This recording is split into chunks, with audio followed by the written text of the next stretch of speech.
اللهم أرنا الحق حقا وارزقنا اتباعه وأرنا الباطل باطلا وارزقنا اجتنابه.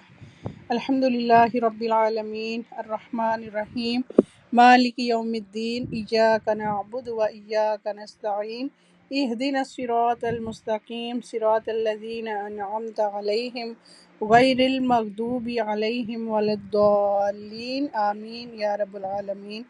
اللهم صل على محمد وعلى آل محمد. ٹھیک ہے جی، آہستہ آہستہ کر رہے ہیں جوائن سب، انشاءاللہ سٹارٹ کرتے ہیں۔ جس کے پاس کھلی ہوئی ہے آیت، اگر کسی کے پاس کھلی ہوئی ہے تو وہ تلاوت کرے، کس کے پاس اوپن ہے جلدی سے کر لیں۔ آیت نمبر 88 ہے ہمارے پاس، پارہ نمبر 7 سے سورہ المائدہ۔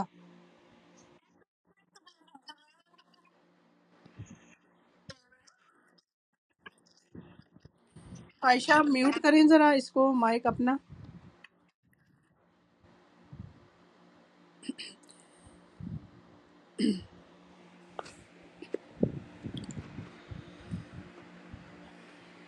نہیں کھلی ہوئی کسی کے پاس؟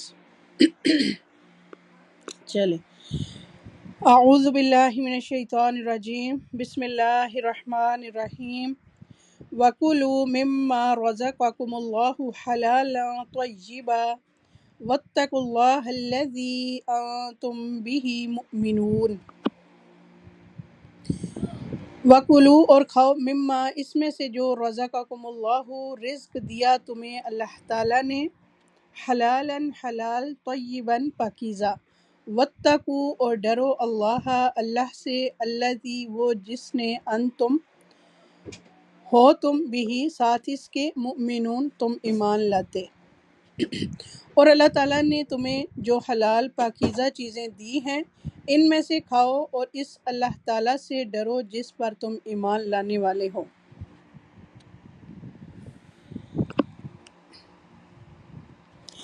اس آیت میں حلال رزق استعمال کرنے کا ہمیں حکم دیا گیا ہے۔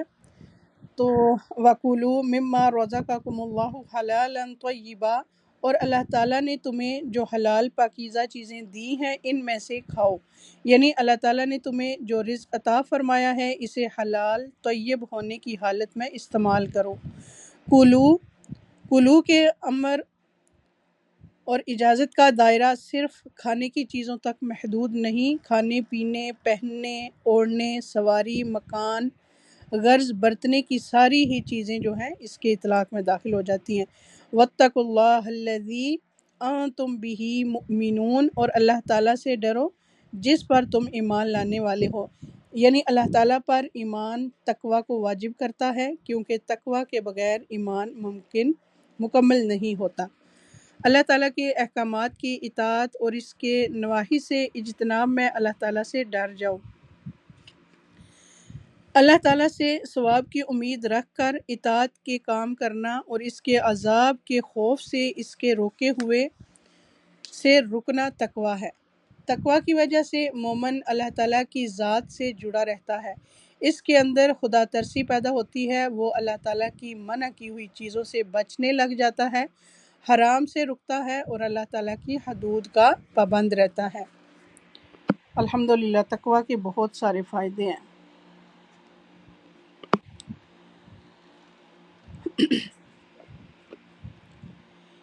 اچھا، اسی طرح کھانا انسان کی بنیادی ضرورت میں سے ہے، تو انسان کو پیدائش سے لے کر موت تک اپنی یہ جسمانی ضرورت پوری کرنے کے لیے غذا کی ضرورت ہوتی ہے۔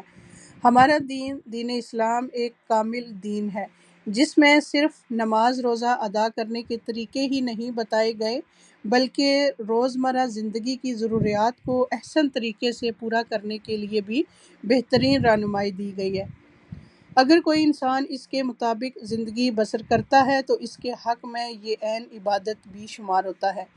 کیونکہ وہ اللہ تعالیٰ کے حکم کی تعمیل کر رہا ہوتا ہے۔ کھانا پینا انسان کے مزاج پر بھی اثر انداز ہوتا ہے، اس لیے اس بارے میں وہ واضح ہدایت دی گئی کہ انسان جو بھی کھائے وہ حلال ہو اور طیب پاکیزہ ہو، عمدہ بھی ہو۔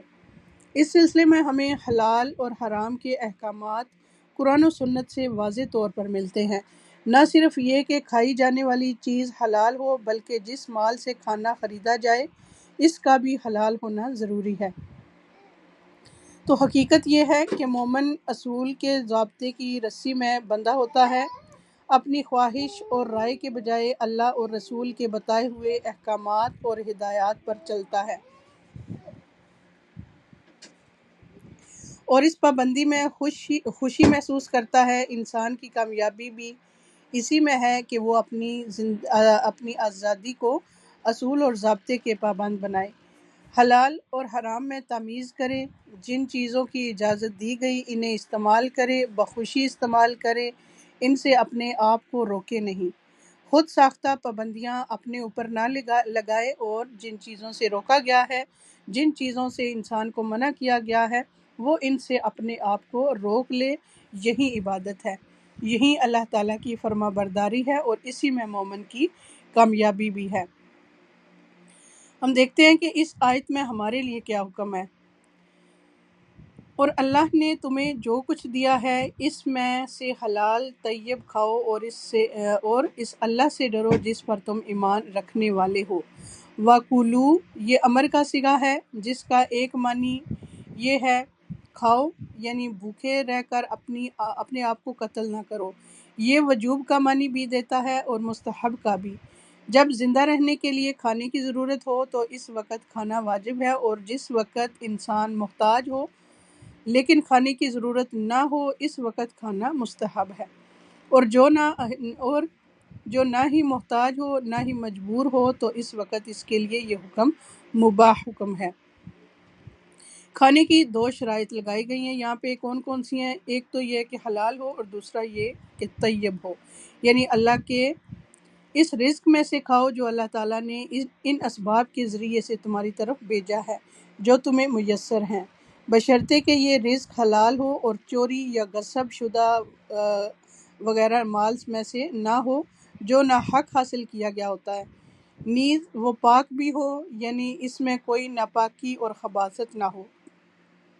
اس طرح درندے اور دیگر ناپاک چیزیں اس دائرے سے نکل جاتی ہیں۔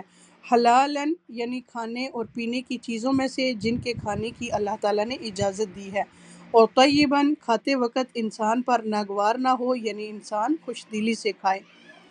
طیباً میں الطیب کا لغوی معنی ہے ایسی چیز جو انسان کے حواس کو لذیذ لگے اور نفس بھی اس کو لذیذ سمجھتے ہوں، اور پاکیزہ کھانے سے مراد وہ کھانا ہے جو جائز ذرائع سے حاصل کیا جائے، اور اتنا حاصل کیا جائے جتنا جائز ہو، اور اس جگہ سے حاصل کیا جائے جو جائز ہو۔ بس اسی طرح کا کھانا دنیا اور آخرت میں طیب ہوگا، اس سے بدہضمی نہیں ہوگی، ورنہ اگرچہ وہ دنیا میں طیب بھی ہو لیکن آخرت میں طیب نہیں ہوگا۔ کمانے میں حلال اور ذات میں طیب۔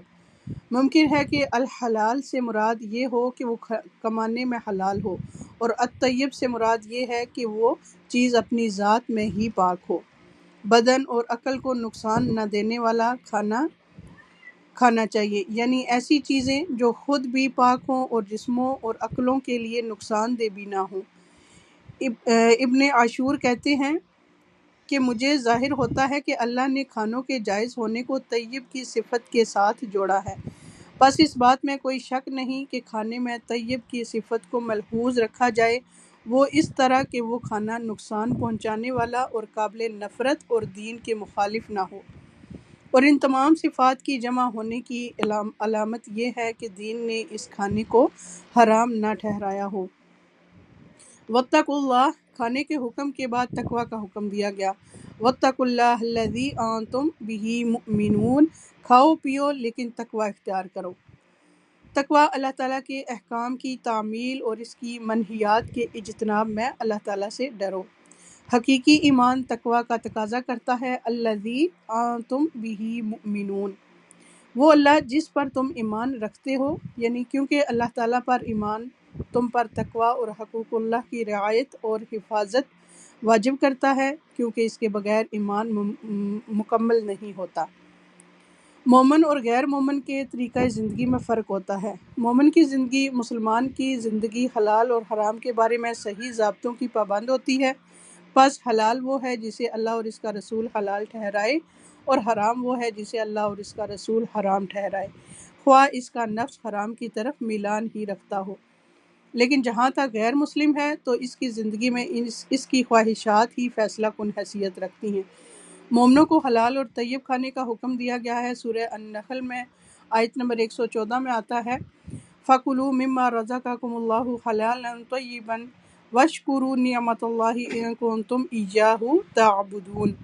پس اللہ نے جو تمہیں حلال اور پاکیزہ رزق دیا ہے وہی کھاؤ، اگر واقعی تم اس کی عبادت کرنے والے ہو تو اللہ کی نعمت کا شکر ادا کرو۔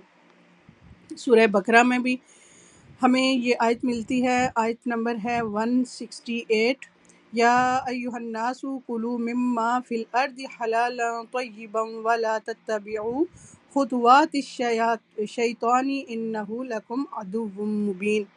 اے لوگو، ان چیزوں میں سے جو زمین میں ہیں حلال پاکیزہ کھاؤ اور شیطان کے قدموں کی پیروی مت کرو، بے شک وہ تمہارا کھلا دشمن ہے۔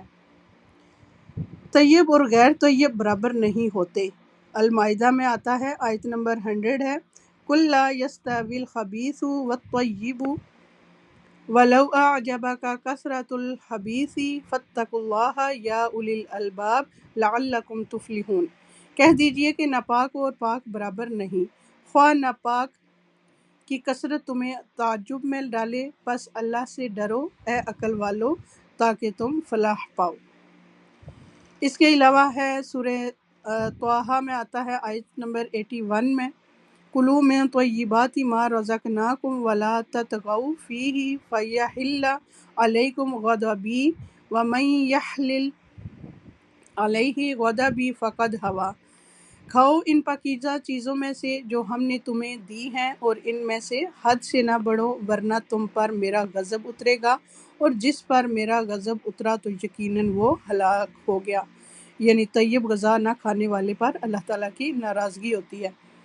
اسی طرح سورہ المائدہ آیت نمبر 87 میں ہم دیکھتے ہیں کہ یا ایھا الذین آمنوا لا تحرموا طیبات ما احل اللہ لکم ولا تعتدوا ان اللہ لا یحب المعتدین۔ اے لوگو جو ایمان لائے ہو، وہ پاکیزہ چیزیں حرام مت ٹھہراؤ جو اللہ نے تمہارے لیے حلال کی ہیں، اور حد سے نہ بڑھو، بے شک اللہ تعالیٰ حد سے بڑھنے والوں سے محبت نہیں کرتا۔ یعنی طیب کو خود پر حرام کرنے کی ممانعت آئی ہے۔ مسلم کی ایک روایت ہے جس میں ابو ہریرہ رضی اللہ تعالیٰ عنہ سے روایت ہے، وہ کہتے ہیں کہ رسول اللہ صلی اللہ علیہ وآلہ وسلم نے فرمایا، بے شک اللہ پاک ہے اور پاک ہی قبول کرتا ہے، اور بے شک اللہ نے مومنین کو بھی وہی حکم دیا ہے جو اس نے رسولوں کو دیا ہے۔ پس اللہ تعالیٰ نے فرمایا، جس کا ترجمہ ہے اے رسولو تم پاک چیزیں کھاؤ اور نیک عمل کرو، اور اللہ تعالیٰ نے فرمایا اے ایمان والو، ہم نے جو تم کو پاکیزہ رزق دیا ہے اس میں سے کھاؤ۔ پاکیزہ کھانے کی مثال کیا ہے؟ مسند احمد کی روایت 6872 میں پتہ چلتا ہے کہ نبی صلی اللہ علیہ وآلہ وسلم نے فرمایا، بے شک مومن کی مثال شہد کی مکھی کی مانند ہے، جو پاکیزہ چیز کھاتی ہے، پاکیزہ رس خارج کرتی ہے، اور جس پھول پتی یا پتے پر بیٹھتی ہے وہ نہ ٹوٹتا ہے اور نہ ہی خراب ہوتا ہے۔ دنیا کی قیمتی متاع۔ السلسلۃ الصحیحہ کی روایت ہے 733، عبداللہ بن عمر بن عاص سے روایت ہے کہ رسول اللہ صلی اللہ علیہ وآلہ وسلم نے فرمایا، اگر تم میں 4 خصائل پائے جاتے ہوں تو تمہیں دنیا کے کسی فائدے سے محرومی کا کوئی افسوس نہیں ہونا چاہیے۔ نمبر 1 امانت کی حفاظت، نمبر 2 سچی بات، نمبر 3 حسن فطرت، اور نمبر 4 رزق کی پاک دامنی۔ جو چیز حلال اور طیب نہیں وہ حرام ہے۔ ابن عباس رضی اللہ تعالیٰ عنہما سے روایت ہے، وہ کہتے ہیں کہ حلال طیب کے بعد حرام خبیث ہی ہے۔ یہ صحیح بخاری کی روایت ہے 5598۔ صحیح بخاری کی ایک اور روایت ہے 2059، حلال اور حرام کی فکر چھوڑنا قرب قیامت کی نشانیوں میں سے ہے۔ یعنی ابو ہریرہ رضی اللہ تعالیٰ عنہ سے روایت ہے کہ نبی صلی اللہ علیہ وآلہ وسلم نے فرمایا، لوگوں پر ایسا زمانہ آئے گا جب آدمی اس کی پرواہ نہیں کرے گا کہ حلال یا حرام کس ذریعے سے اس نے مال حاصل کیا ہے۔ شیطان کا حلال اور حرام میں بندوں کو گمراہ کرنا۔ مسلم کی روایت سے ہمیں پتہ چلتا ہے 7386 میں رسول اللہ صلی اللہ علیہ وآلہ وسلم نے ایک دن اپنے خطبہ میں ارشاد فرمایا، سنو، بے شک میرے رب نے مجھے یہ حکم دیا ہے کہ میں تم لوگوں کو وہ باتیں سکھا دوں کہ جن باتوں سے تم لا علم ہو۔ میرے رب نے آج کے دن مجھے وہ باتیں سکھا دی ہیں۔ میں نے اپنے بندے کو جو مال دیا ہے وہ اس کے لیے حلال ہے، اور میں نے اپنے سب بندوں کو حق کی طرف رجوع کرنے والا پیدا کیا ہے، لیکن شیاطین ان کے پاس آ کر انہیں ان کے دین سے بہکاتے ہیں، اور میں نے ان کے لیے جن چیزوں کو حلال کیا ہے وہ ان کے لیے حرام قرار دیتے ہیں، اور وہ ان کو ایسی چیزوں کو میرے ساتھ شریک کرنے کا حکم دیتے ہیں کہ جس کی کوئی دلیل میں نے نازل نہیں کی۔ رسول اللہ صلی اللہ علیہ وآلہ وسلم کا حلال اور طیب کھانے کا بھرپور خیال رکھنا۔ ام عبداللہ رضی اللہ تعالیٰ عنہا، جو شداد بن اوس رضی اللہ تعالیٰ عنہ کی بہن تھی، انہوں نے افطاری کے وقت نبی کریم صلی اللہ علیہ وآلہ وسلم کی طرف دودھ کا ایک پیالہ بھیجا۔ وہ لمبا اور سخت گرمی کا دن تھا، لیکن آپ صلی اللہ علیہ وآلہ وسلم نے اس قاصد کو واپس کر دیا اور فرمایا کہ پوچھ کر آؤ، تم نے یہ دودھ کہاں سے لیا ہے؟ تو اس نے جواب بھیجا کہ میری اپنی بکری کا دودھ ہے۔ اس پر آپ صلی اللہ علیہ وسلم نے قاصد کو دوبارہ واپس کر دیا اور فرمایا کہ یہ پوچھ کر آؤ، یہ بکری کہاں سے لی؟ اس نے کہا میں نے اپنے مال کے عوض خریدی ہے۔ پھر آپ صلی اللہ علیہ وآلہ وسلم نے وہ دودھ پی لیا۔ دوسرے دن ام عبداللہ خود رسول اللہ صلی اللہ علیہ وسلم کے پاس پہنچ گئیں اور کہا، اے اللہ کے رسول، میں نے طویل دن اور سخت گرمی کی وجہ سے آپ کا خیال کرتے ہوئے کل دودھ کا پیالہ بھیجا تھا، لیکن آپ نے تحقیق کرنے کے لیے میرے قاصد کو میری طرف پلٹا دیا، ایسا کیوں ہے؟ تو رسول اللہ صلی اللہ علیہ وآلہ وسلم نے فرمایا، مجھ سے قبل رسولوں کو یہی حکم دیا گیا کہ وہ طیب یعنی حلال چیز کھائیں اور صرف نیک عمل کریں۔ یہ سلسلہ الصحیحہ کی روایت ہے 1136۔ اسی طرح ایک اور حدیث ہے، ایک انصاری آدمی سے روایت ہے، وہ کہتے ہیں کہ ہم رسول اللہ صلی اللہ علیہ وآلہ وسلم کے ساتھ ایک جنازے میں گئے۔ جب آپ صلی اللہ علیہ وسلم واپس ہوئے تو آپ صلی اللہ علیہ وآلہ وسلم کو ایک عورت کی طرف سے دعوت دینے والا ملا، تو آپ صلی اللہ علیہ وآلہ وسلم اس کے ہاں تشریف لے آئے۔ کھانا پیش کیا گیا تو آپ صلی اللہ علیہ وآلہ وسلم نے اپنا ہاتھ بڑھایا، پھر لوگوں نے بھی اپنے ہاتھ بڑھائے اور کھانے لگے۔ ہمارے بڑوں نے دیکھا کہ رسول اللہ صلی اللہ علیہ وآلہ وسلم ایک ہی لقمہ اپنے منہ میں گھمائے جا رہے ہیں مگر نگلتے نہیں۔ پھر آپ صلی اللہ علیہ وآلہ وسلم نے فرمایا، میں محسوس کرتا ہوں کہ یہ گوشت ایسی بکری کا ہے جسے اس کے مالک کی اجازت کے بغیر لیا گیا ہے۔ پھر اس عورت کو بلوایا گیا تو اس نے پیغام بھجوایا، اے اللہ کے رسول، بے شک میں نے بقیع کی طرف آدمی بھیجا کہ میرے لیے بکری خرید لائے مگر نہیں ملی۔ پھر میں نے اپنے ہمسائے کی طرف بھیجا جس نے ایک بکری خریدی تھی، میں نے کہلوایا کہ اسی قیمت پر بکری مجھے دے دے مگر وہ بھی نہیں ملا۔ تب میں نے اس آدمی کی بیوی کو کہلا بھیجا تو اس نے مجھے یہ بھیج دی۔ اس پر رسول اللہ صلی اللہ علیہ وآلہ وسلم نے فرمایا، یہ کھانا قیدیوں کو کھلا دو۔ یہ سنن ابی داؤد کی روایت ہے 3334۔ صحابہ کا حلال اور حرام کا خیال رکھنا۔ عائشہ رضی اللہ تعالیٰ عنہ سے روایت ہے، وہ کہتی ہیں کہ ابو بکر رضی اللہ تعالیٰ عنہ کا ایک غلام تھا جو روزانہ انہیں خراج دیا کرتا تھا، اور ابو بکر رضی اللہ تعالیٰ عنہ اسی خراج میں سے کھایا کرتے تھے۔ پھر ایک دن وہ غلام کوئی چیز لایا تو ابو بکر رضی اللہ تعالیٰ عنہ نے بھی اس میں سے کھا لیا۔ پھر غلام نے ان سے کہا، آپ کو معلوم ہے یہ کیا ہے؟ تو ابو بکر رضی اللہ تعالیٰ عنہ نے دریافت فرمایا کہ یہ کیا ہے؟ اس نے کہا، میں نے زمانہ جاہلیت میں ایک شخص کے لیے کہانت کی تھی، حالانکہ مجھے کہانت نہیں آتی تھی، میں نے اسے صرف دھوکہ دیا تھا، لیکن وہ مجھے مل گیا اور اس نے اس کی اجرت میں مجھے یہ چیز دی تھی جس سے آپ نے کھایا ہے۔ ابو بکر رضی اللہ تعالیٰ عنہ نے یہ سنتے ہی اپنا ہاتھ منہ میں ڈالا اور اپنے پیٹ کی تمام چیزیں کہہ کر کے نکال ڈالی، یعنی الٹی کر دی۔ یہ صحیح بخاری کی روایت ہے 3842۔ اسی طرح سلف صالحین کا حلال اور حرام کا خیال رکھنا۔ احمد بن حفص کہتے ہیں کہ میں امام بخاری کے والد ابو الحسن اسماعیل کے پاس ان کی وفات کے وقت حاضر ہوا تو انہوں نے کہا، میں اپنے مال میں ایک درہم بھی حرام کا نہیں پاتا اور نہ ہی ایک درہم مشتبہ پاتا ہوں۔ طیب نفس کا طیب چیز ہی پسند کرنا۔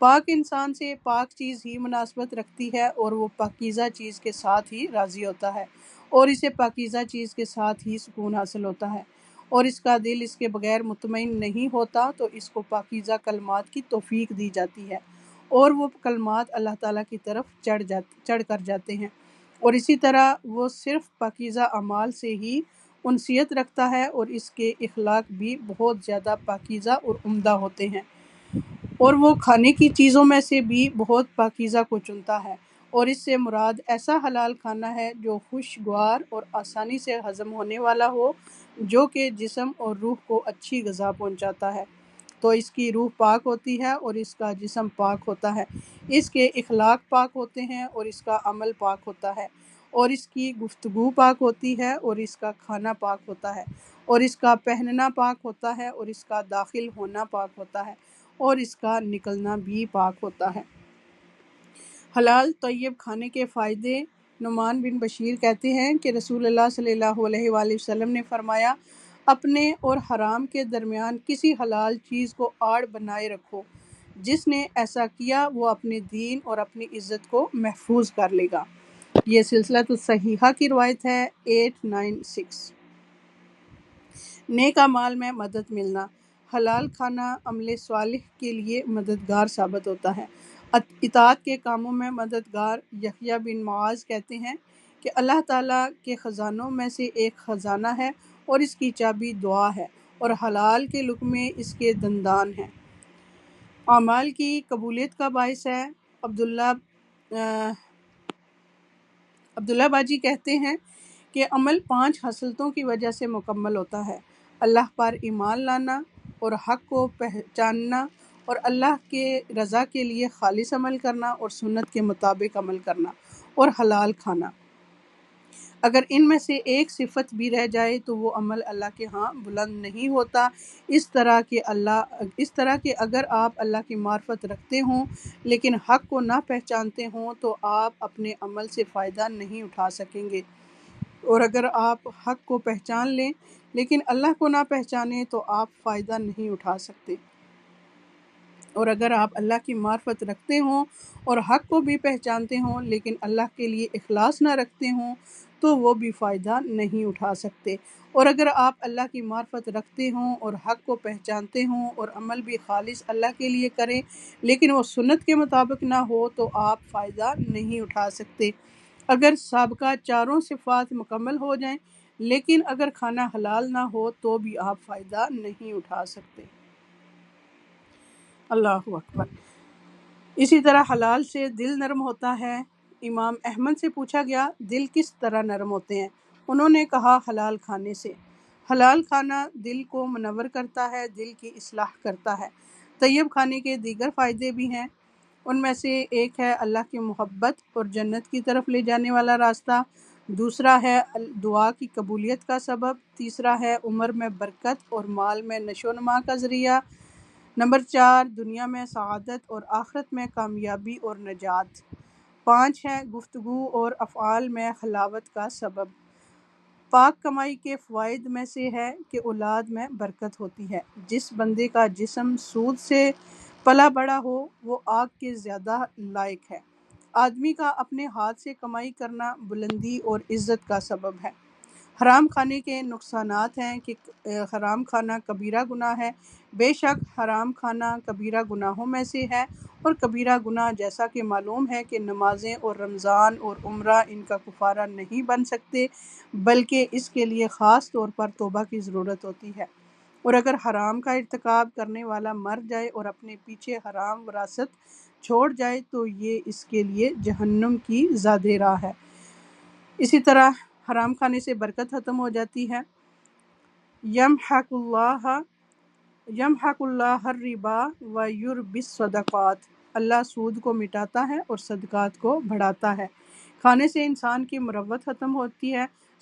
سماعون للکذب اکالون للسحت، سورہ مائدہ کی آیت نمبر 42۔ بہت زیادہ سننے والے ہیں جھوٹ کو، بہت زیادہ کھانے والے ہیں حرام کو۔ السحت رشوت کو کہتے ہیں۔ حرام مال کو السحت اس لیے کہا گیا ہے کیونکہ یہ نیکیوں کو تباہ کر دیتا ہے، یعنی ان کو ختم کر دیتا ہے اور ان کی جڑ کاٹ دیتا ہے، اور ایک قول ہے کہ حرام مال کو السخط اس لیے کہا گیا ہے کیونکہ حرام مال انسان کی مروت وقار کو تباہ کر دیتا ہے۔ عبادت کا ضائع ہونا، ایسی عبادت اور اطاعت میں کوئی خیر نہیں جس میں حرام سے بچا نہ گیا ہو اور اس سے بچاؤ اختیار نہ کیا گیا ہو اور اس سے دوری نہ ہو۔ یوسف بن اسباط رحمۃ اللہ علیہ کہتے ہیں، جب نوجوان آدمی اللہ کی عبادت کرتا ہے تو شیطان اپنے نمائندوں سے کہتا ہے کہ دیکھو اس کا کھانا کہاں سے ہے، اگر اس کا کھانا حرام ہے تو وہ کہتا ہے کہ اسے چھوڑ دو، وہ ہلکان ہوتا رہے، اس کی ذات ہی اس کی عبادت ضائع کرنے کے لیے اس کے لیے کافی ہے، کیونکہ حرام کھانے کے ساتھ عبادت میں محنت کرنا اس کے لیے کوئی فائدہ مند نہیں ہے۔ حرام کھانا دعاؤں کی قبولیت میں رکاوٹ بنتا ہے۔ یہ مسلم کی روایت ہے 1015۔ رسول اللہ صلی اللہ علیہ وآلہ وسلم نے ایسے آدمی کا ذکر فرمایا جو لمبا سفر کرتا ہے، پریشان بال، گرد آلود جسم، اپنے ہاتھوں کو آسمان کی طرف دراز کر کے کہتا ہے، اے میرے رب، اے میرے رب، حالانکہ اس کا کھانا حرام، اس کا پینا حرام اور اس کا لباس حرام اور اسے حرام سے ہی کھلایا گیا تو اس کی دعا کیسے قبول ہو۔ اسی طرح حرام پینے والے کی 40 دن تک نمازیں قبول نہیں ہوتی۔ رسول اللہ صلی اللہ علیہ وآلہ وسلم نے فرمایا، جس نے شراب پی اس کی 40 دنوں کی نمازیں قبول نہیں ہوتی، اور اگر توبہ کرے تو اللہ تعالیٰ توبہ قبول فرماتا ہے، اور پھر اگر دوبارہ شراب پیے تو اس کی 40 دن کی نمازیں قبول نہیں ہوتی، اور اگر توبہ کر لے تو اللہ تعالیٰ توبہ قبول فرماتا ہے، اگر چوتھی مرتبہ یہی حرکت کرے تو اللہ تعالیٰ 40 دنوں تک اس کی نمازیں قبول نہیں فرماتا، اور اگر توبہ کرے تو اس کی توبہ قبول نہیں فرماتا اور اس کو کیچڑ کی نہر سے پلائے گا۔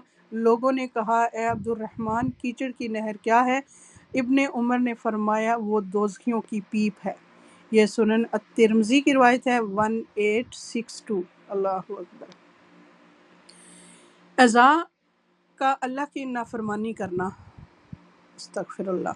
سہل رحم اللہ حرام کھانے والے کے بارے میں کہتے ہیں کہ اس کے اعضاء ضرور نافرمانی کریں گے، وہ چاہے یا نہ چاہے، اور جو حلال کھائے گا اس کے اعضاء اللہ کی اطاعت کریں گے اور اسے نیک اعمال کی توفیق دی جائے گی۔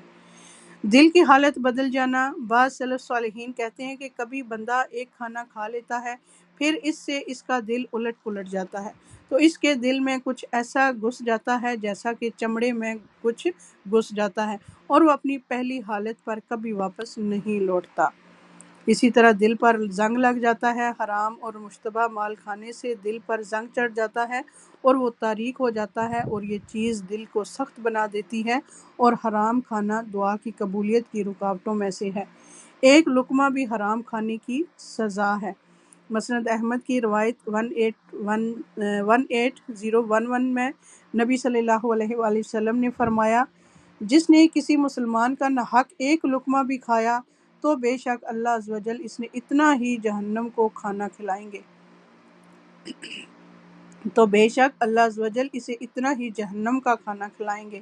جس نے کسی مسلمان کا ناحق کپڑا پہنا تو بے شک اللہ عز و جل اسے اسی کی مانند جہنم کا کپڑا پہنائیں گے، اور جو کوئی کسی مسلمان کے ساتھ دکھلاوے والی جگہ پر کھڑا ہوگا تو بے شک اللہ عز و جل اسے قیامت والے دن اس کے دکھلاوے والے مقام پر کھڑا کرے گا۔ استغفر اللہ۔ اسی طرح جنت سے محرومی ہے۔ ابو بکر رضی اللہ تعالیٰ عنہ سے روایت ہے کہ رسول اللہ صلی اللہ علیہ وآلہ وسلم نے فرمایا، حرام مال سے پلا ہوا جسم جنت میں نہیں جائے گا۔ کعب بن عجرہ رضی اللہ تعالیٰ عنہ سے روایت ہے، کہتے ہیں کہ نبی صلی اللہ علیہ وآلہ وسلم نے فرمایا کہ اے کعب بن عجرہ، وہ گوشت اور خون والا جنت میں داخل نہیں ہوگا جو سود پر پلا بڑا ہو، وہ جہنم کا زیادہ مستحق ہے۔ حرام ذرائع آمدنی، حرام کی 3 قسمیں ہیں۔ کھانے پینے میں حرام چیزوں کی 3 اقسام ہیں۔ ایسی چیز کھانا جسے اللہ نے حرام ٹھہرایا ہے، جیسا کہ مردار کھانا اور خنزیر کھانا اور شراب وغیرہ پینا۔ حرام مال کے ذریعے سے حلال کھانا، جیسا کہ چوری اور ڈاکہ اور رشوت اور یتیموں کا مال کھانا اور دیگر صورتیں۔ حرام ذریعے سے مال کمانا، ایسا ذریعہ جو شرعی نہ ہو، جیسا کہ حرام کاروبار کرنا اور سود اور زانیہ کی اجرت اور گلوکار کی اجرت اور اس طرح کی دیگر کمائیاں۔ تو استغفار۔ باطل طریقے سے مال کھانا، سورہ البقرہ آیت نمبر 188 میں آتا ہے وَلَا تَأْكُلُوا أَمْوَالَكُمْ بَيْنَكُمْ بِالْبَاطِلِ وَتُدْلُوا بِهَا إِلَى الْحُكَامِ لِتَأْكُلُوا فَرِيقًا مِّنْ أَمْوَالِ النَّاسِ بِالْإِثْمِ وَأَنْتُمْ تَعْلَمُونَ، اور اپنے مال آپس میں باطل طریقے سے مت کھاؤ اور نہ انہیں حاکموں کی طرف لے جاؤ تاکہ لوگوں کے مالوں میں سے ایک حصہ گناہ کے ساتھ کھا جاؤ حالانکہ تم جانتے ہو۔ اس میں سود بھی آ جاتا ہے اور رشوت بھی۔ تو جھوٹی قسم سے سودا بیچنا یہ بھی حرام ہے۔ رسول اللہ صلی اللہ علیہ وآلہ وسلم نے فرمایا جس آدمی نے جھوٹی قسم کھا کر کسی مسلمان کا حق مارا تو اللہ اس کے لیے جہنم کو لازم کر دے گا اور اس پر جنت کو حرام کر دے گا۔ ایک آدمی نے عرض کیا اے اللہ کے رسول اگرچہ وہ معمولی چیز ہو؟ آپ نے فرمایا اگرچہ وہ پیلو درخت کی شاخ ہی کیوں نہ ہو۔ یہ مسند احمد کی روایت ہے، نمبر ہے 370۔ اسی طرح مزدور کی مزدوری نہ دینا، نبی صلی اللہ علیہ وآلہ وسلم نے فرمایا کہ اللہ تعالیٰ فرماتے ہیں 3 طرح کے لوگ ایسے ہوں گے جن کا مد مقابل قیامت کے دن میں ہوگا، جس میں سے ایک شخص جس نے کوئی مزدور اجرت پر رکھا، اس سے پوری طرح کام لیا لیکن اس کی مزدوری نہیں دی گئی۔ یہ صحیح بخاری کی روایت ہے 2227۔ اس کے بعد ہمیں کیا کرنا چاہیے؟ حلال رزق کے لیے دعا کرنی چاہیے۔ وہ دعا کیا ہے کہ اللہم انی اسألک علما نافعا ورزقا طیبا وعملا متقبلا، اے اللہ میں آپ سے علم نافع، پاکیزہ روزی اور مقبول عمل کا سوال کرتا ہوں۔ یہ صبح کی نماز کے بعد مانگنے والی دعا ہے۔ اسی طرح حلال کی کفایت کرنے کی دعا بھی ہے جو ہے اللہم اکفینی بحلالک عن حرامک واغننی بفضلک عمن سواک، جس کا ترجمہ ہے اے اللہ اپنے حلال کے ذریعے حرام سے میری کفایت فرما اور اپنی مہربانی سے مجھے اپنے علاوہ ہر ایک سے بے نیاز فرما دے۔ بڑی پیاری دعا ہے۔ اے اللہ اپنے حلال کے ذریعے حرام سے میری کفایت فرما اور اپنی مہربانی سے مجھے اپنے علاوہ ہر ایک سے بے نیاز فرما دے۔ یہ سنن ترمذی کی روایت ہے 3563۔ تو اس میں ہمارے کرنے والے کام کیا ہیں کہ حلال کو اختیار کرنا ہے اور حرام کو چھوڑنا ہے۔ حلال کے بارے میں اپنا شدید محاسبہ کرنا ہے، جس چیز میں شبہ ہو اسے نہ کھائیں۔ نبی صلی اللہ علیہ وآلہ وسلم کے راستے میں ایک کھجور پر نظر پڑی تو آپ نے فرمایا کہ اگر مجھے اس بات کا ڈر نہ ہوتا کہ یہ صدقہ کی ہے تو میں اسے کھا لیتا۔ بچوں کو بھی حلال حرام کھانے کی تمیز سکھائیں۔ اجزاء دیکھ کر کھانے پینے کی چیزیں خریدیں۔ نیک اعمال کی قبولیت کے لیے حلال کھانا لازم کر لیں۔ بعض سلف صالحین کہتے ہیں کہ اگر آپ عبادت میں ایسے قیام کریں جیسا کہ ستون گاڑا ہوتا ہے تو اس کا کوئی فائدہ نہیں جب تک کہ آپ یہ خیال نہ کریں کہ آپ کے پیٹ میں کیا داخل ہو رہا ہے، یعنی آپ کا کھانا حلال ہے یا حرام۔ عبادت کی قبولیت کا انحصار حلال کھانے پر ہے۔ جو نیت کر لے، ارادہ کر لے، کوشش کرے، اللہ تعالیٰ اس کو حلال عطا کرتا ہے۔ اللہم اکفینی بحلالک عن حرامک واغننی بفضلک عمن سواک، آمین یا رب العالمین۔ وآخر دعوانا ان الحمد للہ رب العالمین۔ سبحانک اللہم وبحمدک، نشہد ان لا الہ الا انت، استغفرک واتوب الیک۔ السلام علیکم ورحمۃ اللہ وبرکاتہ۔